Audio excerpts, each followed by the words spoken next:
Petits, grands, ronds, gris, rouges ou verts, petits oiseaux de toutes les couleurs, on les trouve à Cugand, au siège de l'association ornithologique Loire-Vendée et au domicile de son président.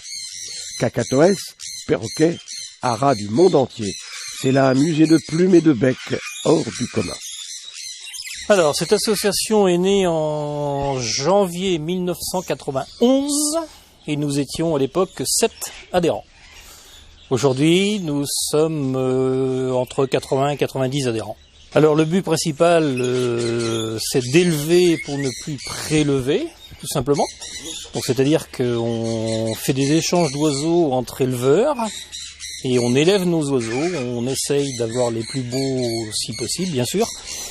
Et aussi de travailler les mutations, c'est-à-dire qu'à partir d'un vert et d'un bleu, par exemple, on essaye de faire d'autres couleurs. Alors le but du club, c'est surtout d'aider les jeunes éleveurs, on va dire dans le métier, pas forcément les jeunes en âge. C'est de les aider à tout simplement à élever les oiseaux, les faire reproduire et essayer de travailler au mieux les espèces.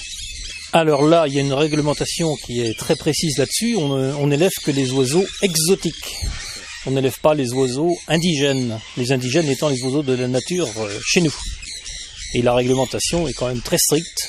Il faut savoir que dans l'élevage des perroquets ou des grandes perruches, on est limité à certains quotas, voire limité, on va dire, à des certificats de capacité et autres ou demandes préfectorales pour élever les oiseaux.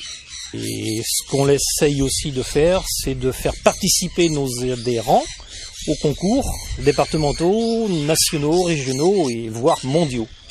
L'association ornithologique de Loire-Vendée, qui réunit souvent ses adhérents, a récemment obtenu une distinction, le prix international, pour l'une de ses pensionnaires.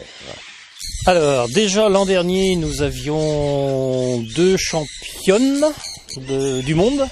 Donc le championnat, c'était à Tours, donc en France. Donc il y avait Madeleine Mingui pour ses tourterelles, Madeleine étant de Médon-sur-Sèvre, et Fabienne Guillet pour un omnicolore à Manteau d'Or. Et cette année, c'était en Espagne, au sud de l'Espagne, à Almeria. Ouais. Et là, c'est Laurent Morillon pour 2 petits oiseaux exotiques. Donc il a été champion du monde et vice-champion du monde.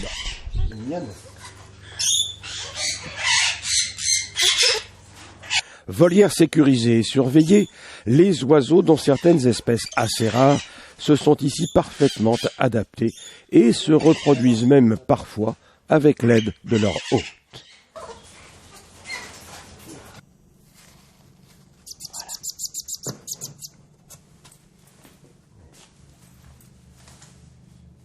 Donc il a 11 jours et il doit faire 11 grammes à peu près.